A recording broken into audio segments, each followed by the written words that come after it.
know you guys love to watch me paint, but go watch a new episode of Graveyard Carz. We interrupt this program to inform you of what transpired on the last episode of Graveyard Carz. Hey there, Mark. At Will's request, Tony from Tony's Mopar Parts came out to the graveyard to keep Mark from introducing alternate facts. I love the fact that Tony came out here just to correct Mark. He gets Mark a little flustered even, so that's always a real treat for us that work here. After assisting Mark in educating the ghouls on their favorite Cudas and Barracudas, Alphanumeric code on the fender tag for D13. including a 1970 Barracuda 3-speed 318 convertible, Bill Goldberg's 1970 Cuda 446 barrel 4-speed shaker hood car, and a 1971 Cuda 330 horsepower 383 Super Commando. Tony and Mark took an in-depth look at a car slightly out of their wheelhouse, a rare 1974 Cuda 318 two-barrel. And even though it's a Cuda, the performance model, it just started off with the 318 two-barrel. But now that the lesson is over, You sure? Yes, 335 horse and 70. Okay. Yes. for the ghouls, Do you have any questions about this particular car? I'm good. Tony decided to stick around and help out the team with a couple of things around the shop. So you know, since I own all the editing, we're going to cut out all my mistakes upstairs, right? You know that. Okay, good.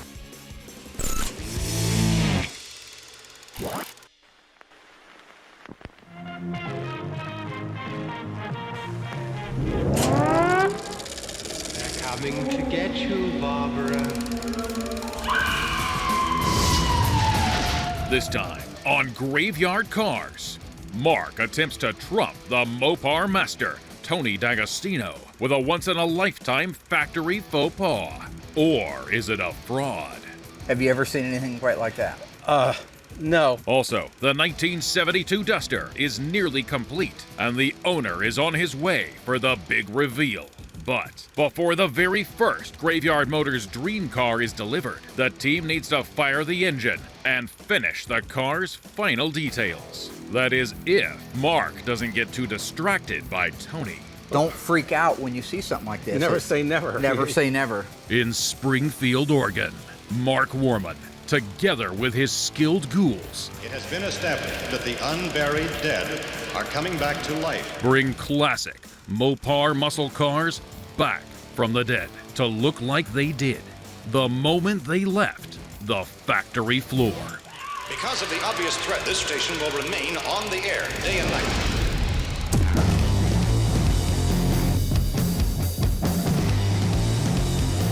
I think we're going to have a good week, my friend. Yes, we are. Do you know why we're going to have a good week?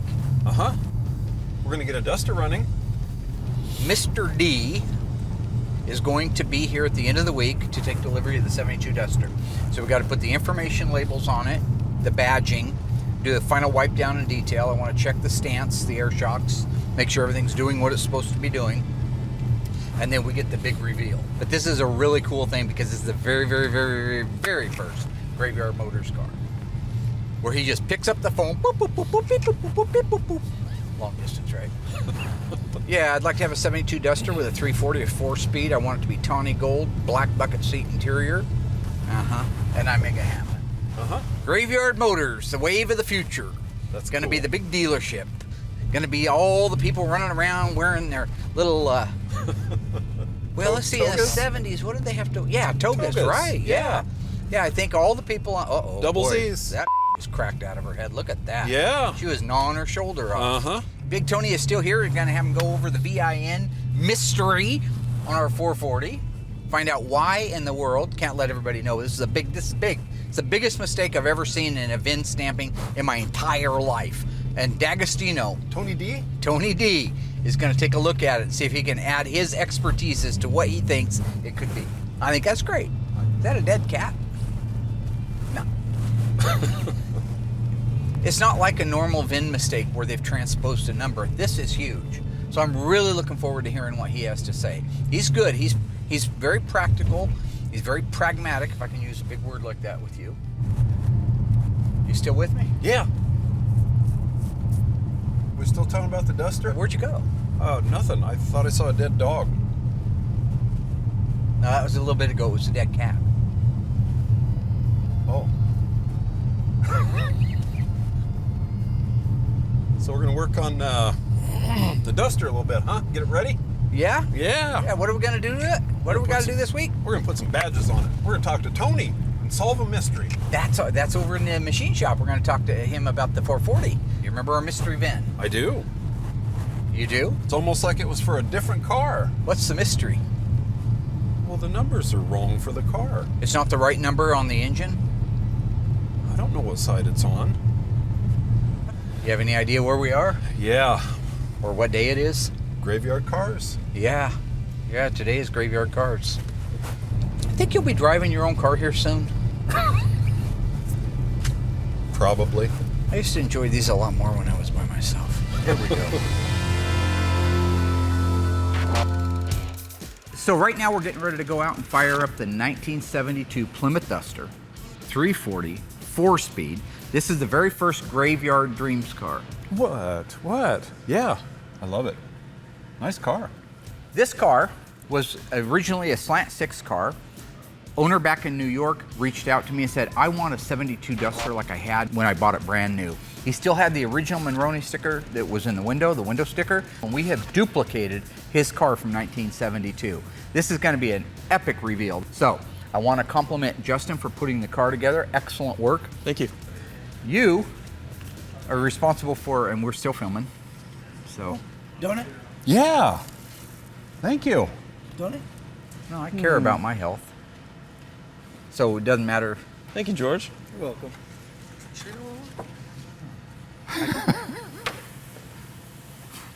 It's like, Thank it's you, like friend. romper room. It's like romper room. Cheers. See, you read about the ongoing cholesterol problem in the country? What? Fat. I can actually hear you getting fatter. Okay, let's roll this thing out. What's break time? Yeah. Can we finish our donut first? God.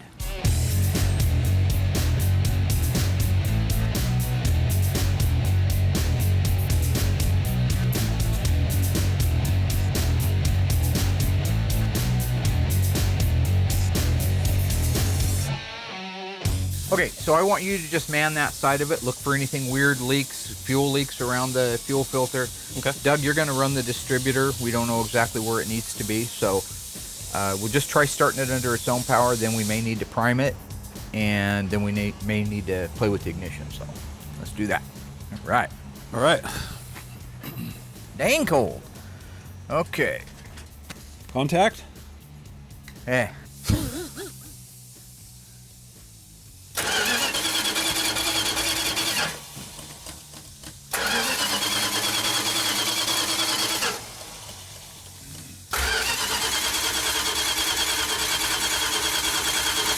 Hey, Mark, it's not firing.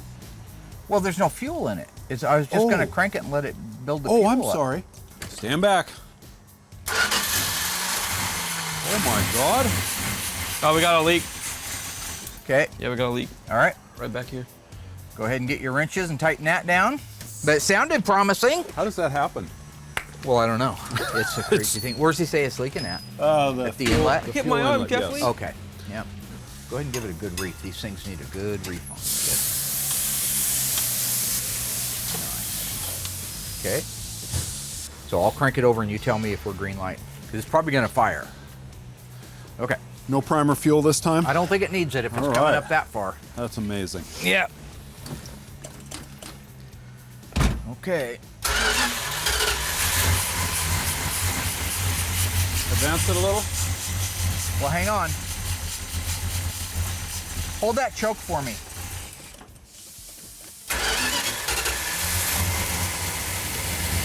Look at that. Wow. You like that, Justin? Sounds healthy. What? Sounds healthy. What?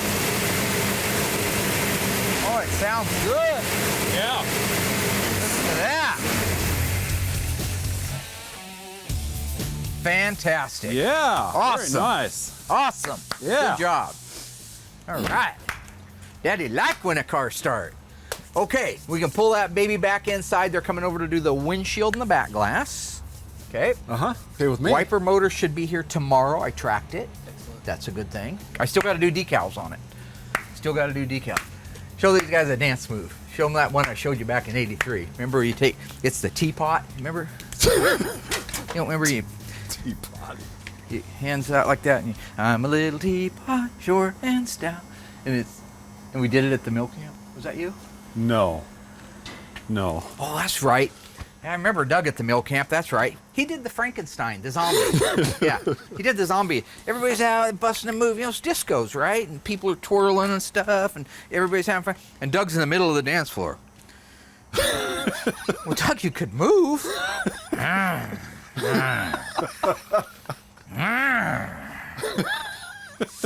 Maybe it was a little more animated, but not much. All right, let's get this thing back in. Good job, gentlemen. Woo! Please. Oh, he's still going. He's still going. I call this one the Ah! Yeah. Winning! Oh boy.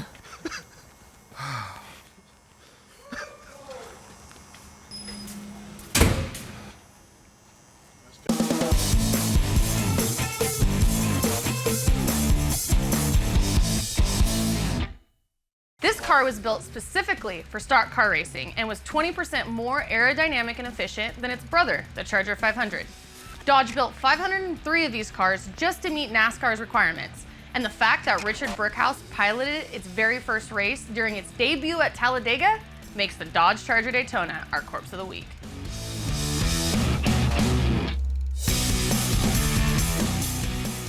I thought that while Tony was out here, I would get his feedback on something. I bought a 69 GTX for a client. It was intended to be purchased and restored for the guy. It's a real GTX. The gentleman we bought it from said that the engine was not numbers matching, which is fine. This was going to be a kind of like a Graveyard Dreams car. But when we got the engine out and turned up on its side to check the VIN, it's completely wrong. It's for another car entirely. It's not just a typo. It's not just a mistake where they put an H where there should be an L.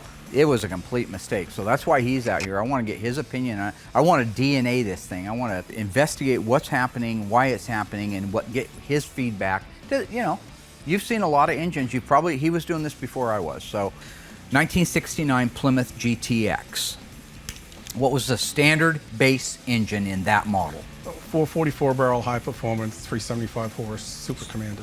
What engines were available optionally on the 69 GTX? Only the 426 Hemi. What was the alphanumeric code for the 426 Hemi in 1969? In the VIN? In the VIN. J. Yeah. What's the alphanumeric code for the Super Commando 440 in 69? L. Okay. Could I have, if my uncle was working at the Dodge plant putting these engines together or wherever that was, and I wanted a 383 in my 69 GTX. Got all the money in the world, plus my uncle works there. Could I get it? Would they do it? You couldn't order it like that. The assembly line would not put a 383 in a 69 GTX. No, I can't see how. When you look at this plate, this machined off area, this ID pad, what do you see? What are these first numbers you see? Letters and numbers. Okay. Well, you have E, which stands for the model year 1969.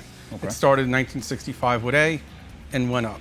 These numbers, these were put in here when the engine was assembled? Yes. Okay. Yes. So E meant that it was intended for what model? 1969 model year. Model year. Which started earlier. Yeah, it started in August of 68. Right. There were engines, I've had engines that The were assembled back in July. I have you seen know. the same thing too. Right. Right. Not a lot, but But they're there. So E, and then the next three are 440, the engine. cubic inch cubic displacement. inches, yeah. Okay. Down here in the bottom, the first number is a 8. And what does that represent? August. August. Built in, engine was assembled in August of August. 1968. Right. And then what day? 13th. 13th day. And what do these two say and mean? HP means that it was assembled as a high performance engine. So that means it got higher compression pistons, different camshaft. But the carburetor, the camshaft, the windage exhaust tray, manifolds, exhaust windage tray, manifolds, valve distributor. springs, distributor. So they needed to let everybody know as they built this engine out that it was designed to go in an HP. Right. And is a GTX a high performance car? Of course, yes. In 1968, Was that the first year they started putting the vehicle identification numbers on the engine? Yes, 68 was the first model year that they started putting the Carz VIN number on the engine. And how many of the 13 characters? It'd be the last 8.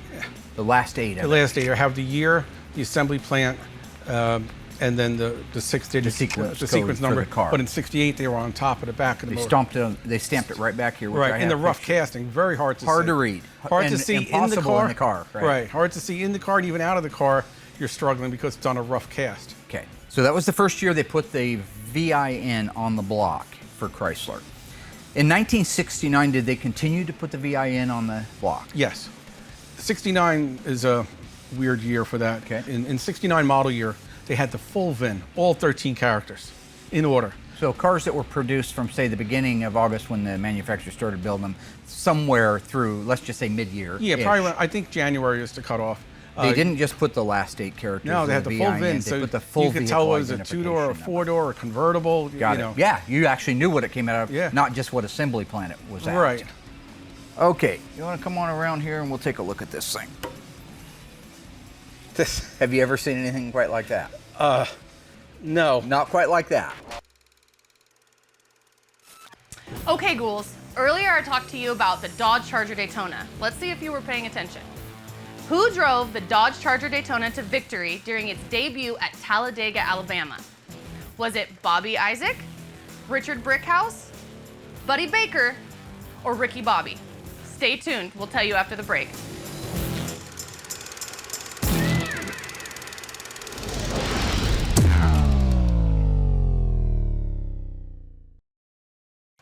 All right, ghouls, so who drove the Dodge Charger Daytona to victory during its debut at Talladega? If you guessed Richard Brickhouse, you're right. Bobby Isaac drove the Charger 500 and also won. And Buddy Baker made history when he became the first driver to be clocked at more than 200 miles per hour on a closed course. And Ricky Bobby, he's from Talladega Nights, guys, come on. Were you not? I know how my dad's starting to feel.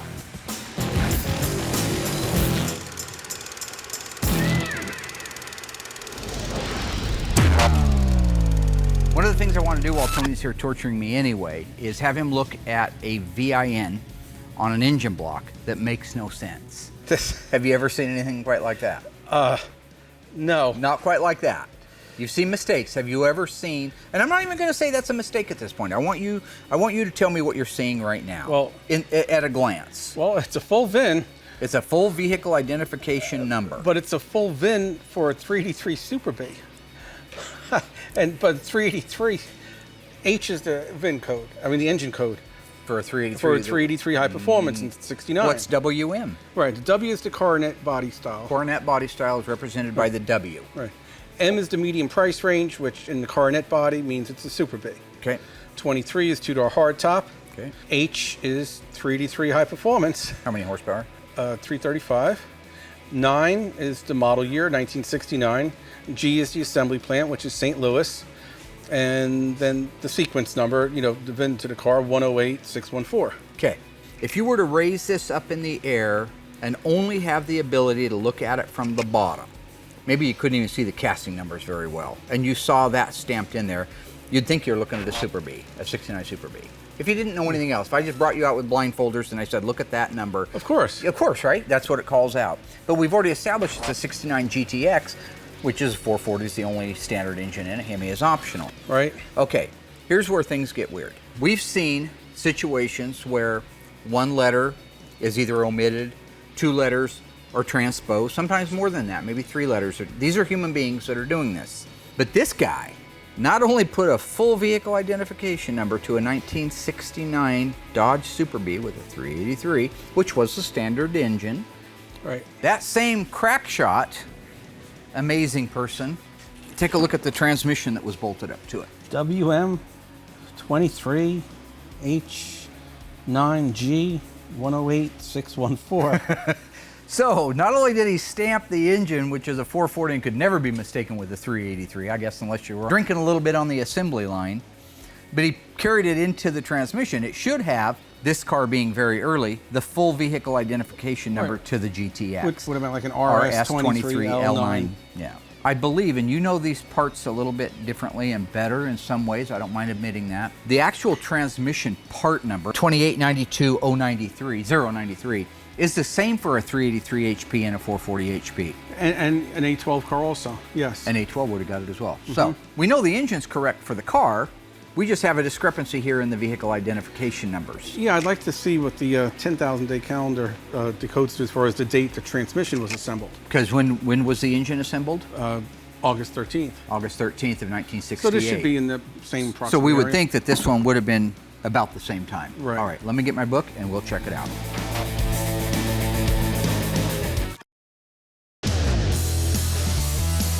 It's a hot August night, 1979, and you're going to the Motor View Drive-In in Springfield, Oregon. Now you're going there because Cousin Dougie's dad, Uncle Doug, works there and he gets you in for free. Your two choices to drive to the theater: 1964 Dodge A100, 1971 Cuda 340 convertible. Now, this car has a Ray Barton 923 horsepower second generation Hemi with an 871 blower shop blower on it, and will probably flip over backwards when you step on the gas. This vehicle has a convertible top, white interior, in violet 340 3-speed, one of 8 made. Which one of these vehicles do you take to the show? Go to Graveyard Carz, type in your answer. We'll reveal it live next week on Facebook.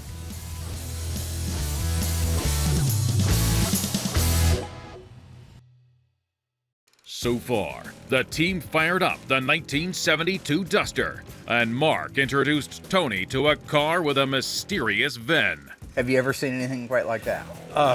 No. Still to come, Tony and Mark continue to dissect the VIN, determining if it's a fraud or a once-in-a-lifetime oddity. Don't freak out when you see something like this. Never say never. Never say never. And the owner of the 1972 Duster arrives for the reveal of the very first Graveyard Motors dream car. A lot of people couldn't care less about it, but to him it means everything in the world, therefore it means everything in the world to me.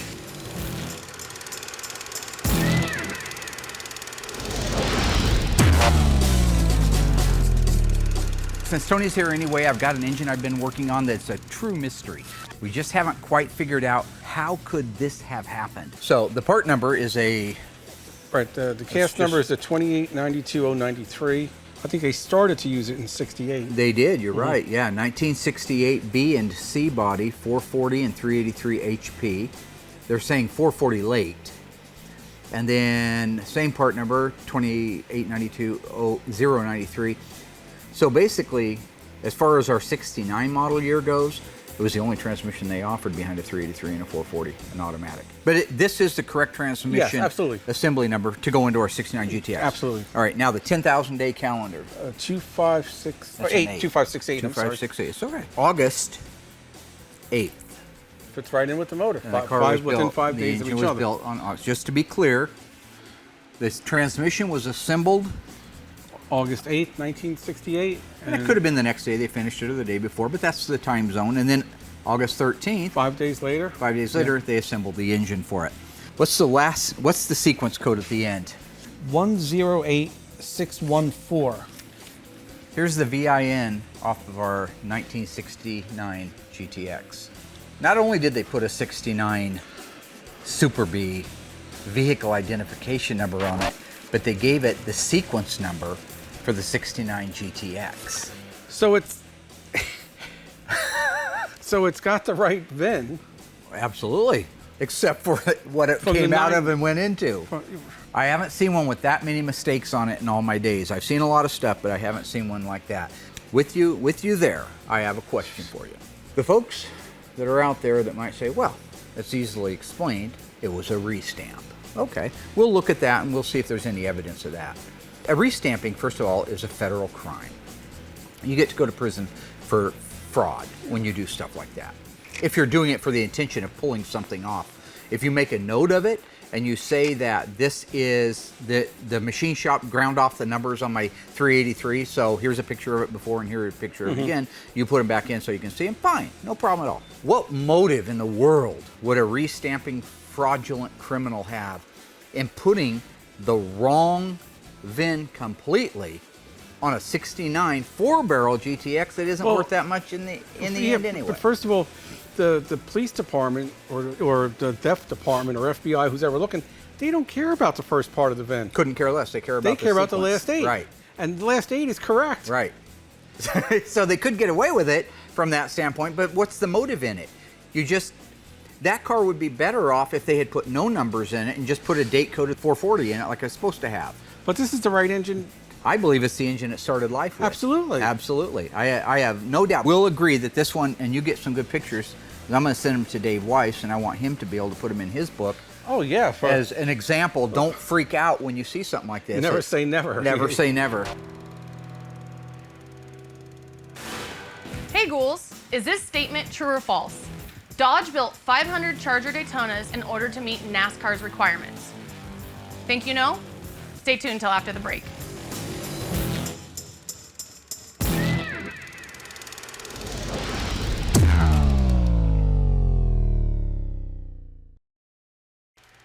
Okay, so did Dodge build 500 Charger Daytonas to meet NASCAR's requirements? No, you guys, they built 503. You have no excuse. I literally just told you guys in Corpse of the Week. Crazy town.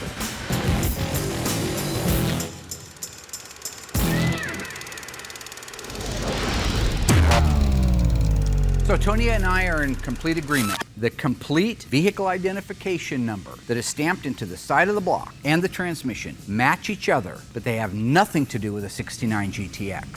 So now the question is, why are they there? You can see those milling marks in there, right? Yeah. Swooping down like that. Yep. The milling marks are what's done when the block is being machined. Right. So that's there. And those marks are, pretty specific, I guess. I would say so. It's not what you would get today at a machine shop. I'm not saying it couldn't be duplicated, but again, I can't see any motivation for this. This is a freak. It's a freak. It's a freak, it really is. The guy on the assembly line could have been drinking. It's always possible. Or he could have been in a hurry, or just plain not paying attention. I've seen double stamps and triple stamps because somebody did something wrong. I've seen them stamped up above. I have too. I've seen them in that boss. Yep, absolutely. But to see that like that, the guy was reading some kind of a work order that called it out. To be super critical, I could say the pad seems a little thin, but again, it's just probably you look at 10 different engines and they're not going to all be exact. The depth from the boss that they went down like this area right here. Right. It looks like this may have been machined a little bit more than some others. Here's a 70. Now it's a 70, so it only has the last 8 characters. But look at the depth. I see what you're saying. The depth of this mill is definitely shallower. That's a little extreme, but still, it doesn't make it not correct. It just, when you see something odd, you're overlooking for stuff too. But the marks in it are consistent with that 10-inch mill head. Yes. So if somebody went later and they ground it down to stamp new numbers into it, you'd lost those milling marks. Right. So the mill made those marks. That is the way the height of that boss. And one thing, the fonts are a little bit different from Lynch Road than they are at St. Louis. It was just an old-fashioned screw-up. That's all it was. So this is just a freak of nature, or a freak occurrence. It is. Because you have the correct last 8 of the VIN, which is really the most important part. That's the money stuff. That's what's on the end. That's what's on the body numbers. That's right. That's what the hidden number behind the core support and the trunk lip on a B body and upper cowl and right. core But that's what law body. enforcement cares about. That's the last 8. At the beginning, they don't care what engine it came with. They're going to check it. They're going to read those off, and it's going to match. So what do we think happened? I would say, well, the guy screwed up. The guy who was stamping made a screw up. Now, whether the previous car was from a 383 Super B, and for some reason he just changed, the last 6, or maybe the Super B was ended in 613, and he goes, okay, I'll just change to 614. Next car, boom. Is there a chance there's a 69 Super B 383 car built at St. Louis that could have the VIN on the 383 stamped with this car's VIN? I don't believe so, no. I think that would have been caught. Because think about the location of the pad alone, something would have stopped them, right? Yeah. They're stamping in E383 down here. Oh, right. Yeah, Well, this was done, no, you see, this stamp was done, what we're looking at on top here, that was done at the engine assembly plant. I assembled the engine, I'm the last guy on it. Boom, I stamped it. Right. Now it gets shipped off to St. Louis. Right. So now the St. Louis guy gets it. His job is to stamp VINs. That's all. That's his job. That's his job. Right. He doesn't know what engine he's stamping. He's supposed to know. From this view down here, if it's on some kind of a carrier or assembly line, it looks like every other big block that went by, and probably every small block at that point, if you're not looking at manifolds. Yeah, I mean, I don't know how the assembly line exactly ran, but this could have been in a K-frame assembly already, ready to go in the car. And just before it does, that's where he stamps them. I don't think so, because you couldn't get in there and stamp those in there. But I think it was getting ready to go on to one. Bottom line is, what is your final analysis at the end of the day? I'll say correct numbers matching engine, freak stamp. Yep. But because the last 8 matched the car, I'm going to say it matches. And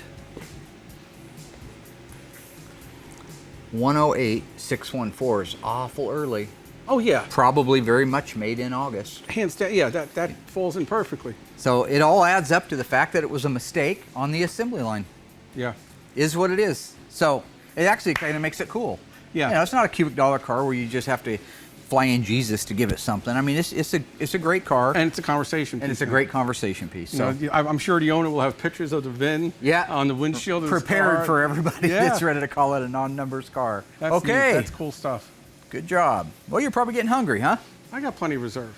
I'm good. You're looking good, T. Did you lose a couple pounds, yes or no? The truth. Well, here's what I do. I usually wear a bunch of extra padding, and then when I say I've lost weight, I take it all off, and I go, yeah, I've been working out this summer, I'm getting huge. Right now, Alyssa and I are getting ready to do the final instructional decals on our 1972 Plymouth Duster. What engine? 340. This is the very first Graveyard Dreams car, where you can call me up and you'd say, listen, I had a 1970 Dodge Challenger. It was a 440, it was a 4-speed, 4-barrel, not a 6-pack.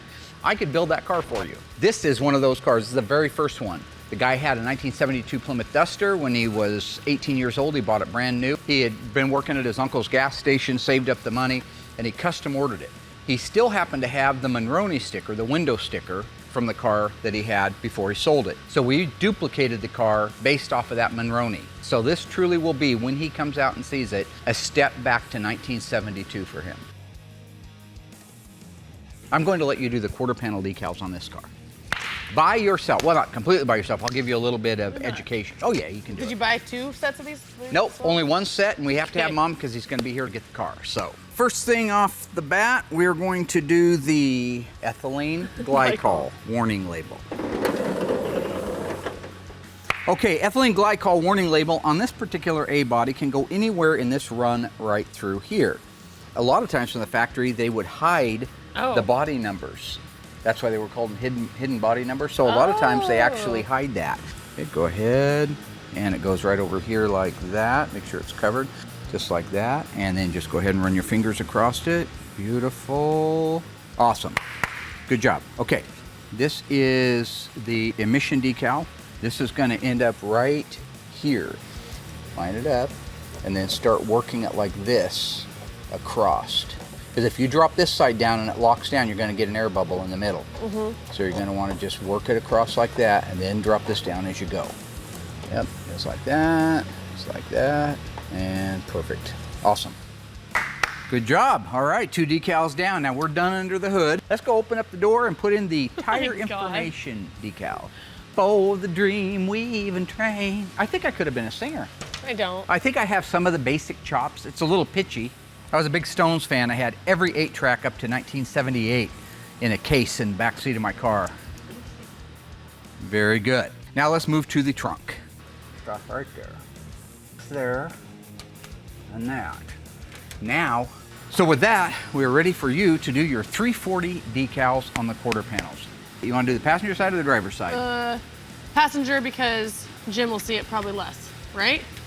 Because he gets in on the driver's side. Very clever way to sidestep not doing a good job. Yeah, that's negative thinking. We don't do that here. I wonder where I get that from, Dad.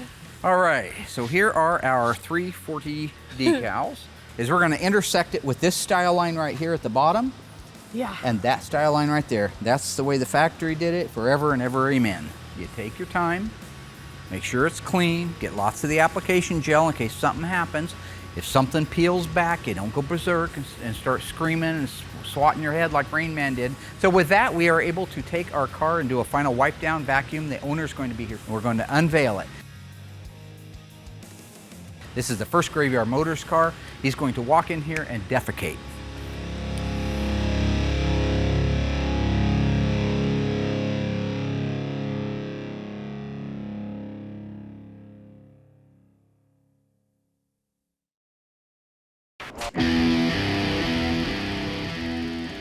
I'm Jim DeLucci. I'm here to see the car for the first time. Mark had it a little over 3 years now, and the reveal is today, so I'm anxious to see the turnout. Okay, here we go, Jimmy. Okay. Little Alyssa, little Willie won't. I'm actually really excited to have Jim come out here on pretty short notice, to be honest. Remember, this is the guy who called me up and said when I was 18 years old, I bought a brand new car. I still have the Monroney, and we were able to build an exact duplicate to that car. So I'm very excited to see him get out here and see his car because I have a feeling it's going to be an emotional time for him. Yes. 17 years old, you go into, what's the name of the dealership? Mahoney Motors. Mahoney Motors. Southport Way in Yonkers. In Yonkers, New York. Your mother's with you. Correct. So are you ready to go back to Yonkers, New York? 1972. Yeah, definitely. All right. First thing we're going to do is turn on the Show Car Pro wheel lights. Wow. Oh. Starting to see some detail under the car? Yes. Okay. Next thing we're going to do, turn on the park lamps. Wow. Headlamps. Oh. We're going to do house lights on 0. 3, 2, 1. House lights. Wow.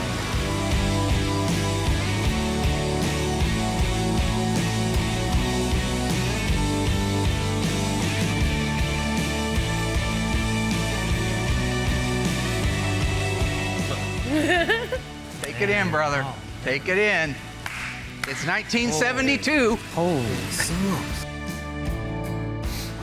Absolutely stunning. Look at that. This is like 1972 all over It again. is. I It mean, is. you It's know, better than what, I mean. Well, it might be a little better than Yeah, it was you in did. 72, but that's okay. Yeah. Nobody will ever No, get I'm mad saying at it's me for better. making No, something no, better and definitely. nicer. We've got your Duster emblems. Okay. We've got your Krager 14-inch wheels that you put on within just a few weeks after you got the car. Right. And you retained the original Polyglass E70 14s.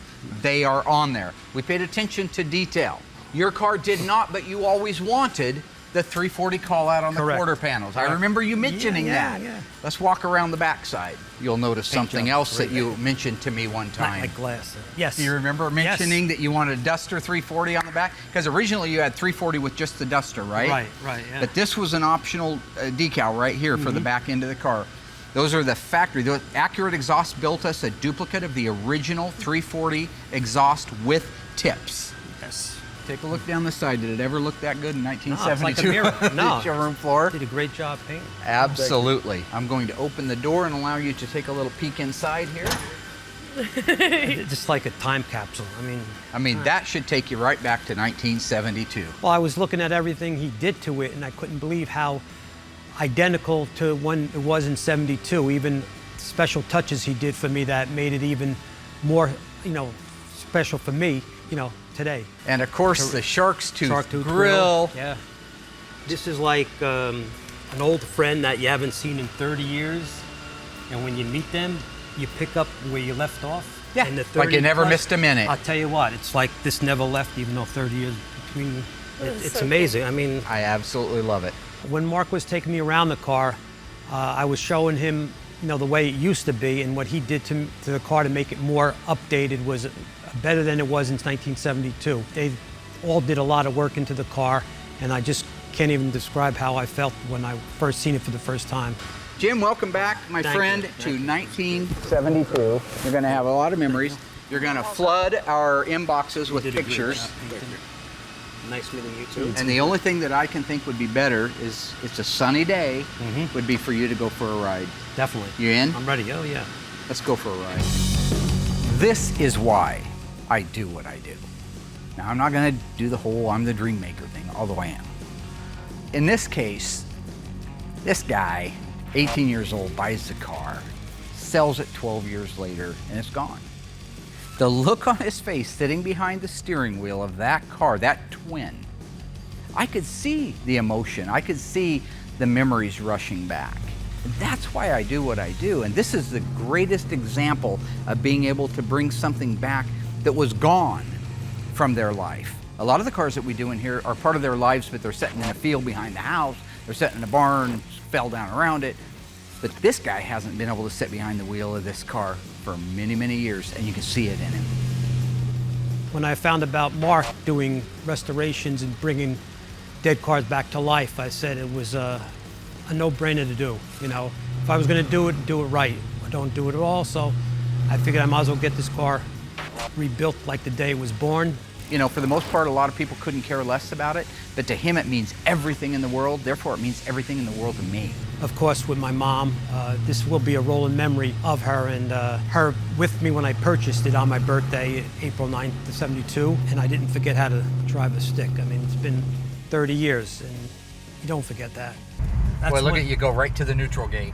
Oh. You went right to the neutral gate, right out of your habit. Oh, yeah. Yep.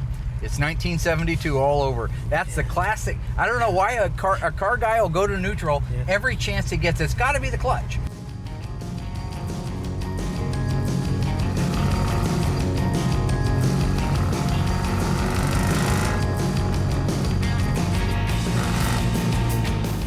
Jim is like a little kid driving this car down the road. Absolutely, it cracks me up. He was 18 years old again. That to me, when you take that and you add up in total that 1, we were able to find a car, and 2, we were able to build it like that. 3, he's still alive and healthy enough to enjoy it. I mean, it is a sentimental thing. It's a sentimental thing for anybody that has any kind of a heart at all.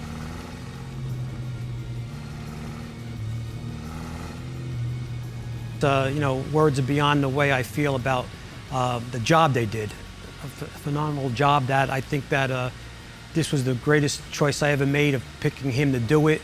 And they were all fantastic to me, and you know, something I'll never forget. Felt like it's like a new family I met. You know, and I'll always keep in touch, pictures of the car and everything else. Graveyard Motors, Graveyard Dreams. Very first time ever, we were able to buy the car, have it restored, and make his dreams come true. How much better does it get than that?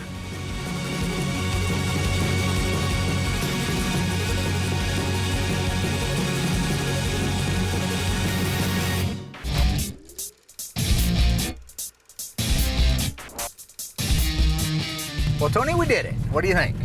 It was a good time. Covered a lot of stuff. I would like to say thank you very much for spending time on the 440 Bizarro world, yes. as Seinfeld would call it. That was VIN. That was something I'd never seen anything that extreme before. That was really... You and I have been doing it our entire lives, and I've looked at a lot of mistakes. I've seen even our Phantom Cuda. The last 2 digits were transposed. Happened all the time. Yep, but I've never seen a full VIN. A full intentional from VIN. a 383 car, but the last half of the VIN is correct for the car, and the first half is a total different vehicle. It's weird. You know. And yet has all the supporting DNA that it really happened on the line. Oh, absolutely. Yeah. That's pretty cool. That's that was an eye-opener on that for me. That was... I appreciate you not letting me know you're coming out, so that was kind of cool. Always fun. That's the best way. Yeah, I got my spies in the shop. Yeah, I see that now. Judas, Mr. Iscariot himself was in on that one. That's fine. Great. You notice how we're stopping and the train's coming this way? I'm not driving, Bye-bye, buddy. Tone Tone. I saw this at the end of Dirty Mary Crazy Larry. Oh. Yeah, we're right on the middle of the tracks. Let's hope they don't chime. This is not good. This is not good. Why did I do this? Because you were picking at me. That's why. Another way not to take responsibility. Oh boy, yeah. God, I hope the train comes from that side.